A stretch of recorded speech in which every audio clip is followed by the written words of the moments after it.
right, Barrister, let's get to Somalia, where the UN currently has clearly said that it is at the brink of being in a rapidly worsening drought emergency as a result of 4 failed raining season that has not happened in that country.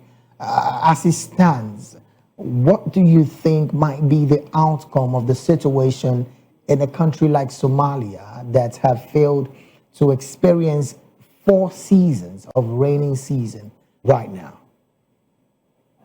The rain has not fallen in that country. 4 seasons. For 4 seasons? Yes. And that is the punishment of God to people who don't want to behave themselves. I thought the Al-Shabaab would say that they don't want to hear. Left to me, that is not an issue. These are the things, these are the ways I want God to use to punish these people who don't want peace in their country. Al-Shabaab have never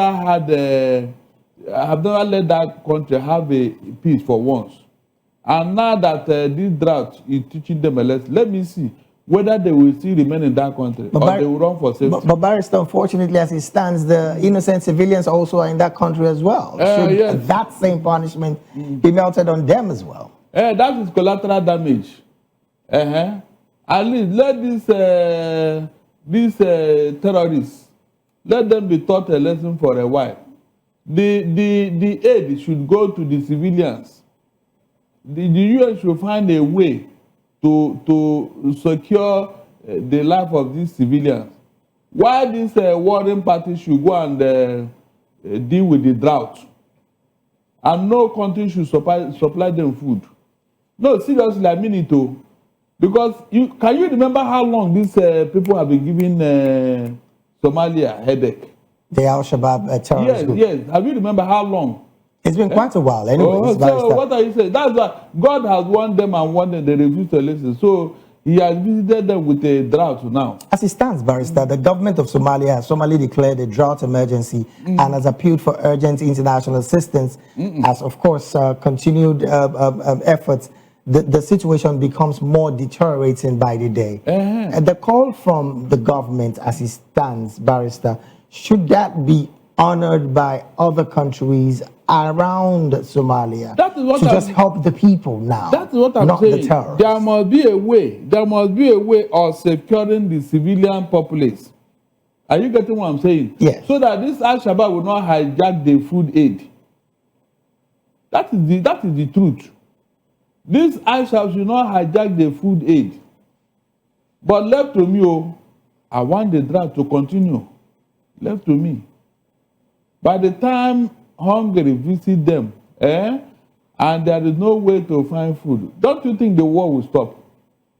Well, Barrister, it's neither here nor there, because when these guys are still armed, they can get to places where there is food. Whose food? I mean, with the fact that they have guns, the people will surrender their food. Is it not when you are eating that you have the energy to carry gun? You don't get it. I said let the drought to continue. If they become too hungry, they will lay down their arms and then become responsible people. The evil forces in their head will clear. And then they will know that, yes, they had to bring peace here for things to work. Barrister, Puntland is one of the worst affected areas in Somalia. Yes. And authorities have estimated, I think, about 1 million persons that need support, and including about 130,000 in immediate life-threatening need. Barrister, how scary and how important is this figure to getting aid to them? If the government of Somalia know what they are doing, this is the time to deal with this Al-Shabaab terrorists, because from what we are hearing, they must be in a very weak position. Yes, this is the time to deal with them because they are not in a position or capacity to fight. The government should move in now and rout them out forever. But Barrister, the same government that haven't been able to deal with them over time and have made them taken such a hold in Somalia, you think they can right now? Let them call for international collaboration. America is looking for who to fight. They are looking for, this is the people to fight now. This one is the direct attack. And the war will not even last 24 hours. That's the truth. Because America once bombed them. America once bombed their locations sometime ago, I think last year or so. Right. So they can repeat this thing now. Let the government of Somalia seek international collaboration. I am telling you, these people will surrender. They will surrender because they are in a very vulnerable position now. Yes. Now, Barrister, the UN assessment mission did go to Bari and Nogal regions sometime this month, and they found out that communities around this region are grappling with acute water and food shortages. At this point, even the UN is asking for collaboration from communities and, of course, states around Somalia. Can these aids get to the citizens themselves without what we know when it comes to distribution in Africa is going to happen? The United Nations have a way of giving a safe passage to civilians in a war situation, in a situation of humanitarian crisis. They always have a way of securing safe passage to people that need aid.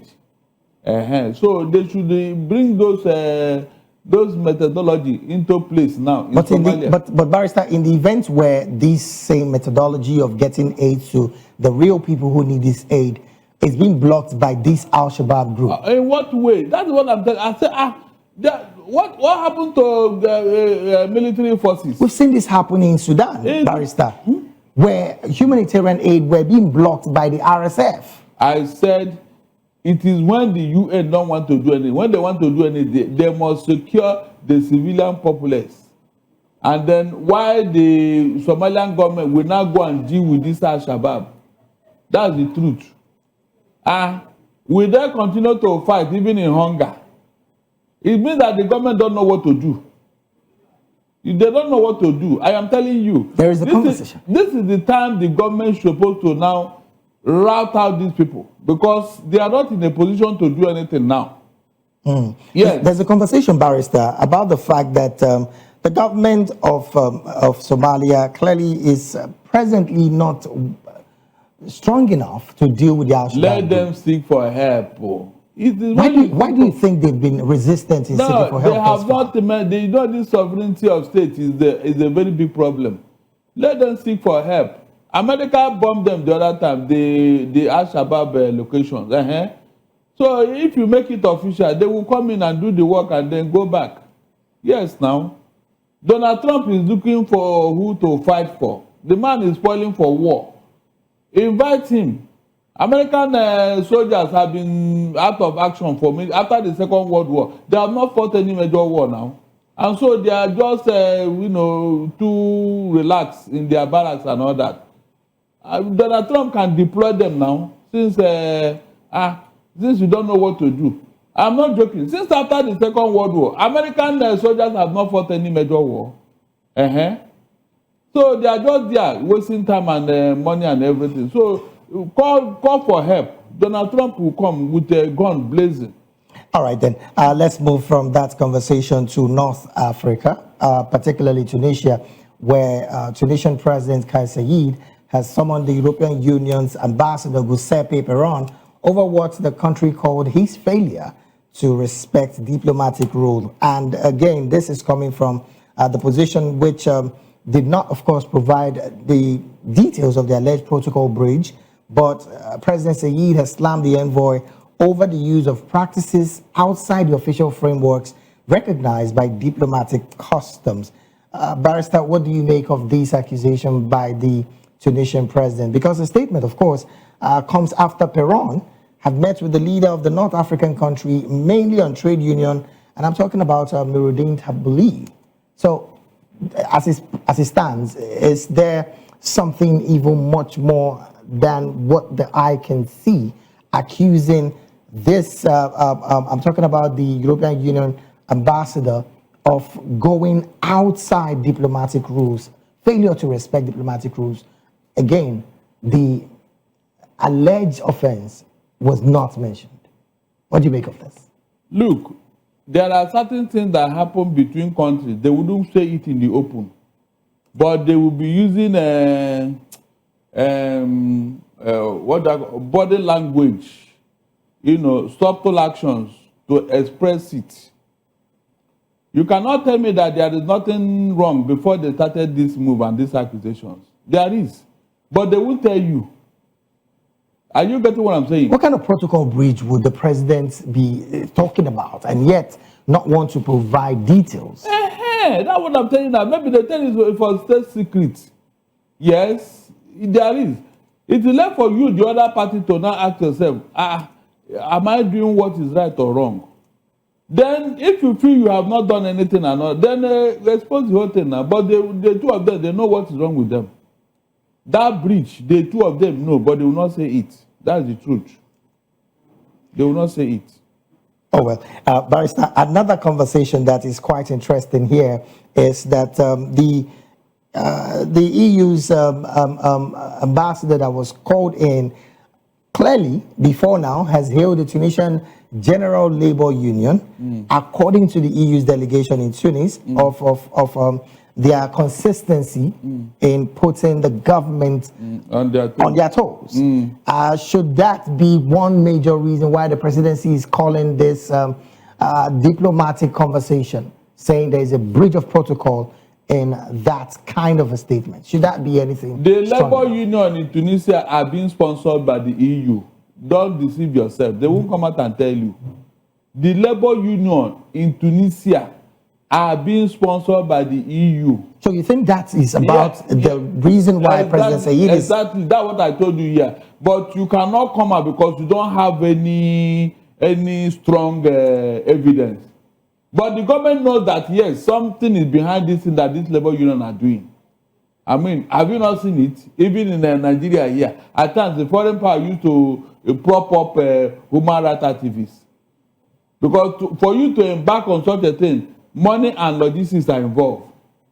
And so who is supplying it? And to think that, Barrister, to think that the labor union did win the 2015 Nobel Prize, Peace Prize winning National Dialogue Quartet just 2015, and have remained an influential counterweight to President Sayed, should that also be a reference? Who gave them the victory, the prize, the Nobel Prize? The Nobel Prize. Well, they won it internationally. So that will tell you here that, oh my God, you are just substantiating what I'm saying. Internationally, yes, there's a reason. When these foreign powers begin to give you whatever, and when they won that prize, how was the government feeling? What was the feeling of the government? Did the government welcome it? The answer is no. You are sponsoring their enemy, and you want them to be happy. Is it possible? Yeah, I just told you here that somebody is sponsoring somebody here. They won it internationally. Is it for nothing? No. There is a reason. That's the reason. They want to use them against the government. And that was why all these things are coming up now. What's the implication, Barrister, of the EU sponsoring the labor union in Tunisia? To put the government on their toes, to put pressure on the government to do what they want. That's the truth. Nothing else. Wow. All right, then. Let's move from that conversation to another one. And we're going straight to Uganda, where, as it stands, Barrister, Ugandan opposition is alleging detention of over 300 of their supporters because Bobby Wine, the opposition candidate in the January 2026 election, started his campaign just last week. 300 supporters are being detained. Barrister. That's Africa for you. David, that is your Africa. Tomorrow you say that the international community are sponsoring opposition. That is Africa for you. In fact, I'm even surprised that the whole country has not been put into prison. Just because you want to campaign against the ruling government. Who are you? Who are you to challenge Museveni? Shouldn't there be a freedom of campaigning, particularly in a democracy setting like we find in Uganda? I told you here that you are not in a democracy in Africa. Democracy is defined by the ruling government in Africa. David, democracy is defined by Paul Biya, Museveni, and that woman in Tanzania.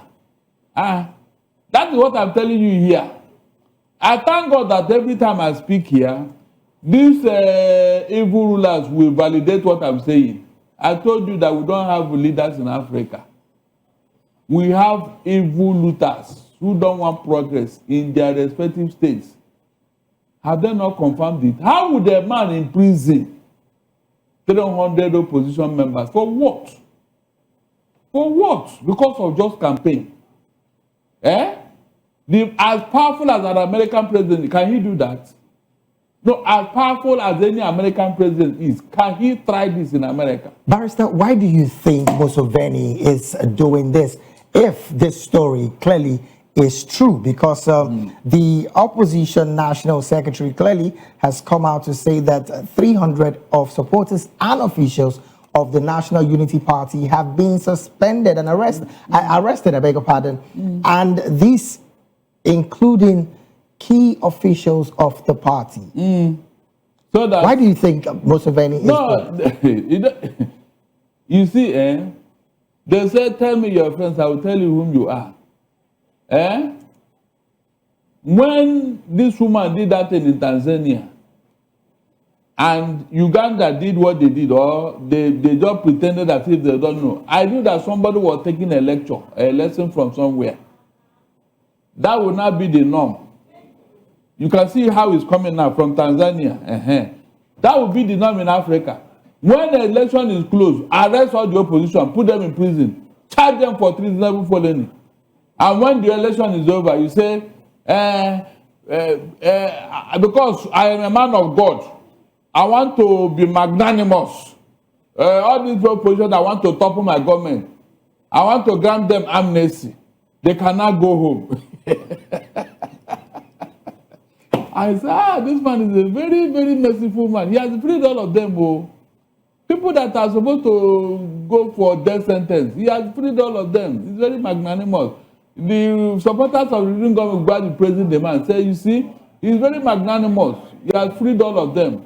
Really? That is the new norm now in Africa. Imprison all the opposition. After the election, you release all of them. Now, Barrister, as it stands, this statement here, it's quite disturbing because the UP opposition party spokesperson, Johnson Nyonyi, said that the arrest, of course, is clearly, according to him, is saying that the regime of President Yoweri Kaguta Museveni is in panic. And it resulted... Of course, yes, when you are not sure of yourself, when you are not sure of winning the election, this is what you do. Because Bobby Wine, according to him, came second in the election. Exactly. So that is what you do when you are not sure. That's the panic move. Is this clearly instilling fear on the people? Because that's what the opposition spokesperson did say, that this move of arresting over 300 of their members is instilling fear in the people as against the election. Do you subscribe to this? Of course, when you do that, the opposition will not be in a position to galvanize their people for the election and all that. Is that not true? Is it not when you are free and in a stable condition that you can have the capacity and the mindset to move around, campaign and all that, call your people and all that? But with the opposition in disarray, the people will just stay down in their house. They will not be saying, since all the big men have been arrested, they will just fry me in a frying pan. So instead of that, let me remain in my house. Barrister, before I let you go, as it stands, Museveni is the fourth longest ruling leader and in government. And as it stands, he has changed the constitution twice, removing the age limit, and of course, allowing him to be in office since 1986. What's the implication of this kind of move? Does this mean that he's becoming unpopular in his country? Of course, that's the meaning. When you have overstayed your welcome in any position, my dear, you become a nuisance in that position. When you have overstayed, how many years now, no improvement?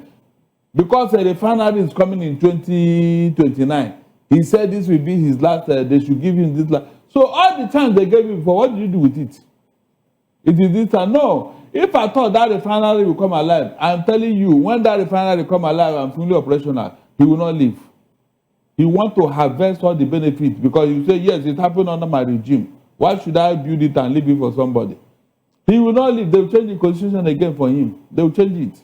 The election, Barrister, is in January 2026. Yes. As it stands, Bobby Wine is about the only opposition that is very popular in the city and, of course, the urban areas of Uganda. With these kind of arrests, would it deter the supporters of the opposition from consistently going all out come January 2026 election? Or would it spur them again to wanting to fight further? Eternal vigilance is the price of liberty. If they surrender now, it will be a shame. But if they keep the fire burning, at the point the man will get tired. That's the truth. Most times, these things don't come easily. But you know what pains me? If they succeed now, if Bobby Wine succeeds now, what is the guarantee that he will not do worse than Museveni? You can see. Because the environment they are operating from is already polluted.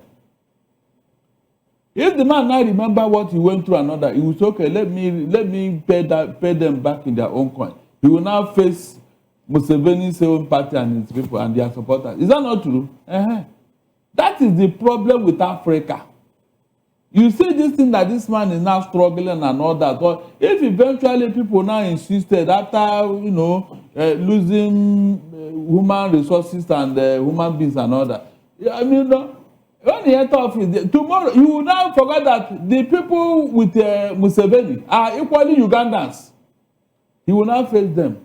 So that he too can collect his own loot. Barrister, because I remember that this was the same Uganda of Idi Amin. Right. Can you just imagine? Idi Amin will be turning his grave where he is now. Because, this man had beaten me. Why didn't I think of all this? Well, David. Barrister, as it stands, President Yoweri Kaguta Museveni has said that the country should give him this last tenure to get into office, and he wouldn't run again. He's been there since 1986. I mean, he has changed the constitution twice, and as it stands, you just said it again. Should he be taken out of office, the concern is, would Bobby Wine not be even worse? That is it. But it's a relay race. The question now would be, should the Ugandan people believe the statement of President Yoweri Kaguta Museveni and allow him in office for the very last time? They should not. They should not. Because why so? He will not give up. He will not give up. A dictator is always, you remove him by force. He cannot willingly give up. The fear is that he may be probed and somebody may rubbish him when he leaves office. That's the truth. He will not willingly give up that position. If he wanted, he would have lessons now. He would have lessons. Why must this one be the last one? Why? What is that thing he want to do now that, he has not done before or he forgot to do? What is he bringing to the table? Correcting his wrongs?